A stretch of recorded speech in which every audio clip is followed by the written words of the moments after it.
दोस्तों, कुछ सफ़र सिर्फ जगह बदलते नहीं, इंसान को भी बदल देते हैं। हमारा सफ़र शुरू हुआ नवी मुंबई से और मंजिल थी कोटागिरी। दूरी थी पूरे 1150 किलोमीटर की। सुनने में बड़ा लगता है ना, पर जब दिल में उत्साह हो तो किलोमीटर छोटे पड़ जाते हैं। दोस्तों, कुछ जगह सिर्फ देखी नहीं जाती, उन्हें महसूस किया जाता है। और तमिलनाडु के खूबसूरत पहाड़ी के गांव कोटागी में बिताए गए ये 4 दिन ऐसी ही यादगार बने। चाय के हरे भरे बागानों के बीच बसा यह खूबसूरत ठिकाना, वैली व्यू इन। चारों तरफ फैली हरियाली दूर दूर तक दिखाई देती, पहाड़ों की श्रृंखलाएं और बादलों का मनमोहक खेल इस जगह को किसी सपने जैसा बना देते हैं। होटल की लोकेशन चाय के बागानों के बीच है, जहाँ सुबह की शुरुआत पंछियों की मधुर आवाज़ और ठंडी पहाड़ी हवाओं के साथ होती है।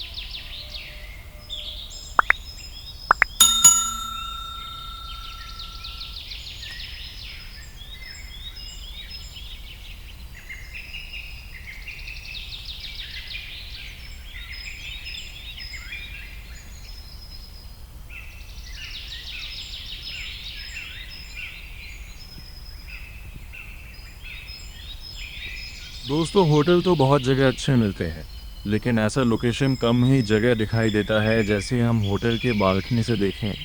सामने खुलती घाटी का नज़ारा देखकर सफ़र की सारी थकान पल भर में दूर हो गई। यहाँ की शांति शहरों की शोर शराबे से कोसों दूर मन को एक अलग ही सुकून देती है। सुबह की धुन जब धीरे धीरे चाय के बागानों पर उतरती है तो पूरा इलाका किसी चित्रकार की बनाई हुई पेंटिंग जैसा दिखाई देता है। कभी बादल पहाड़ों को अपने आगोश में ले लेते हैं, तो कभी सूरज की किरणें हरियाली पर सुनहरा रंग बिखेर देती हैं।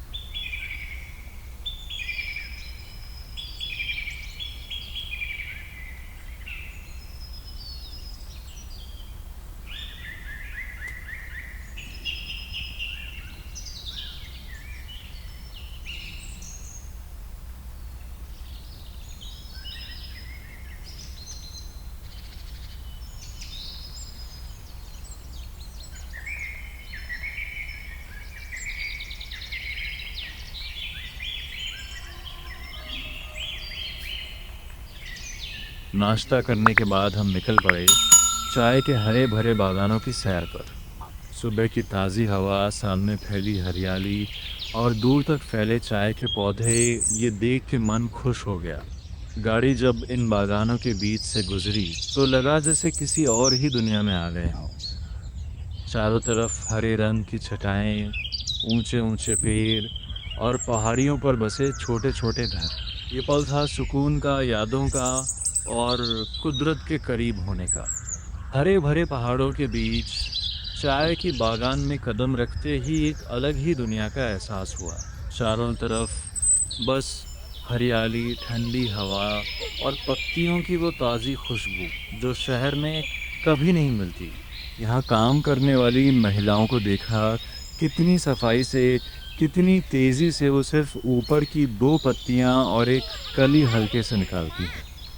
जो बचपन से अभी तक सिनेमा और टीवी में चाय के बगान में महिला काम करते देख रहे थे, वो ख्वाहिश आज पूरी हो सकी।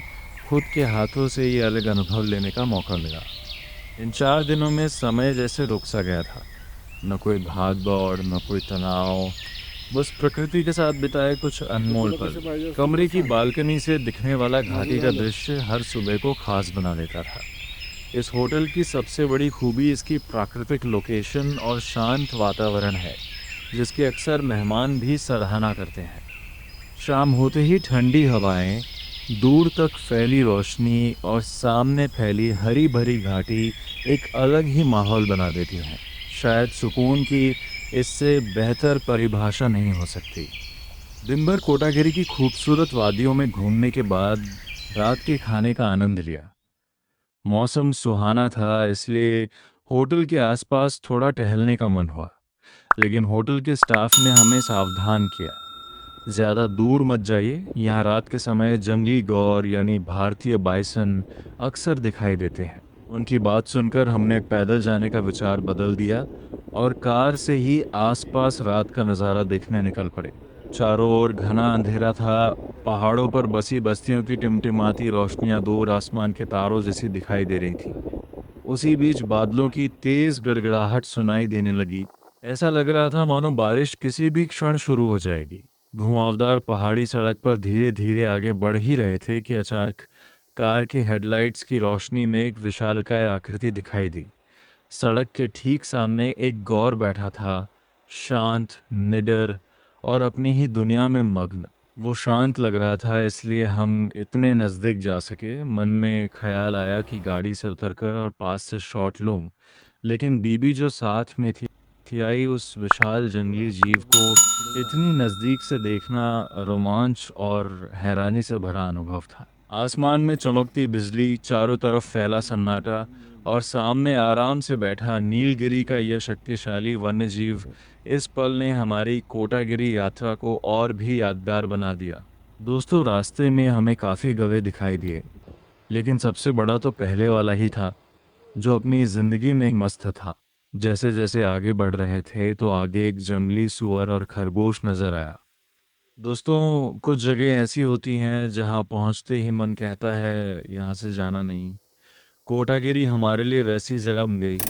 पहले से सिर्फ 3 दिन का प्लान था, पर यहाँ की हवा में, इन पहाड़ों में, इन चाय के बागानों में कुछ ऐसा था कि हमने बिना सोचे फैसला किया, एक दिन और रुकते हैं। और दोस्तों, पूरे 4 दिन हम यहाँ रहे और इस पूरे सफ़र को यादगार बनाया हमारे वैली व्यू होटल ने। सुबह नींद खुलते ही बादलों का नज़ारा, बालकनी के सामने पहाड़ों के बीच चाय की बागान। ये होटल हमने ऑनलाइन बुक किया था और सच कहूँ तो ये हमारी सबसे अच्छी बुकिंग रही इस पूरे सफ़र की। अगर आप भी कोटागिरी आने का प्लान बना रहे हो और चाहते हो एक शांत, सुंदर और किफ़ायती ठहराव, तो इस वैली व्यू होटल का नंबर डिस्क्रिप्शन बॉक्स में दिया है। एक बार ज़रूर कांटेक्ट करो। ओनर बहुत कोऑपरेटिव हैं और आपका सफ़र आसान बना देंगे। दोस्तों, ज़िंदगी में ऐसे सफ़र ज़रूर करो जहाँ कोई डेडलाइन ना हो, ना कोई जल्दी हो, बस तुम्हारे अपने और कुदरत का वो बेमिसाल नज़ारा। अगर आप कोटागिरी, ऊटी या नीलगिरी की यात्रा की योजना बना रहे हैं, तो इस शांत और खूबसूरत जगह को अपनी लिस्ट में ज़रूर शामिल करें। लाइक करो, शेयर करो और अगर कोटागिरी जाने का मन हो तो कमेंट में बताओ। हमारे एक्सपीरियंस से आपको प्लान बनाने में हेल्प होगी पूरी आई। हमारे लिए तो वैली व्यू के ये 4 दिन सिर्फ एक स्टे नहीं, बल्कि खूबसूरत यादों का ऐसा सफ़र थे जिन्हें हम हमेशा अपने साथ लेकर चलेंगे। जहाँ हर सुबह बादलों के साथ शुरू होती है और हर शाम घाटियों के रंगों में खो जाती है।